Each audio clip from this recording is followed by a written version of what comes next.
মামলা জটিলতায় দেড় যুগেও শেষ হয়নি শেরপুরের নকলার ফায়ার সার্ভিস স্টেশনের নির্মাণ কাজ। এখনও বাকি 40% কাজ। উচ্চ আদালতের আদেশ পেলেই পুনরায় নির্মাণ কাজ শুরু করার কথা জানায় কর্তৃপক্ষ। আব্দুল্লাহ আল আমিনের প্রতিবেদন জানাচ্ছেন আফরিন পপি। ৯টি ইউনিয়ন ও একটি পৌরসভা নিয়ে গঠিত উপজেলা নকলায় প্রায় ৩ লাখ মানুষের বসবাস। ২০০৬ সালে শুরু হয় নকলার ফায়ার সার্ভিস স্টেশন নির্মাণের কাজ, যার নির্মাণ ব্যয় ছিল ৩৫,৭৫,০০০ টাকা। কিন্তু জমির মালিকানা নিয়ে শেরপুর আদালতে একটি মামলা করে মালিকপক্ষ। এতে বন্ধ হয়ে যায় নির্মাণ কাজ।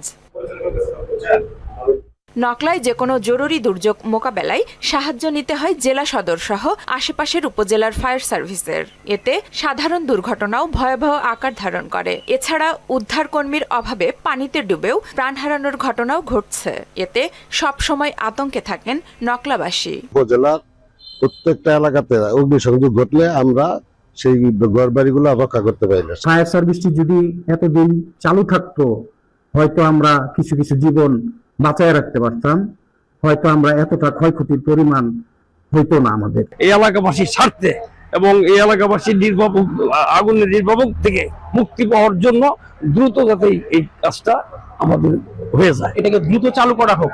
আর এই মামলার ফয়সালাটা যেটা হওয়ার হবে, কিন্তু এর আগে যদি আমরা চালু করতে পারি, প্রয়োজনে ভাড়া স্টেশন নিয়ে হলেও আমাদেরকে এটা চালু করা উচিত। মামলার রায় সরকারের পক্ষে আসলেই অবশিষ্ট কাজ সম্পূর্ণ করা সম্ভব হবে বলে জানিয়েছেন উপজেলা নির্বাহী কর্মকর্তা।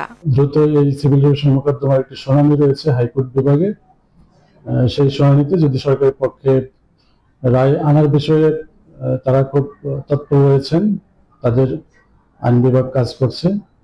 তো সরকার অনুকূলে এই রায় আসলে পুনরায় এই ফায়ার সার্ভিসের যে অসমাপ্ত কাজ সেটি শুরু হবে। মামলা জটিলতা শেষ হলে নকলা থেকে কার্যক্রম শুরুর কথা জানান শেরপুর ফায়ার সার্ভিস ও সিভিল ডিফেন্সের উপপরিচালক। হিয়ারিং এর অপেক্ষায় আছি। হিয়ারিংটা হয়ে গেলে আমাদের পক্ষে যদি রায়টা আসে, তাহলে আমরা খুব দ্রুত আশা করছি যে স্টেশনের অপারেশনাল কার্যক্রম চালু করতে পারব। সব জটিলতা কাটিয়ে ফায়ার সার্ভিস স্টেশনটি দ্রুত চালু হবে এমন প্রত্যাশা নকলাবাসীর। আফরিন পপি, মোহনা সংবাদ।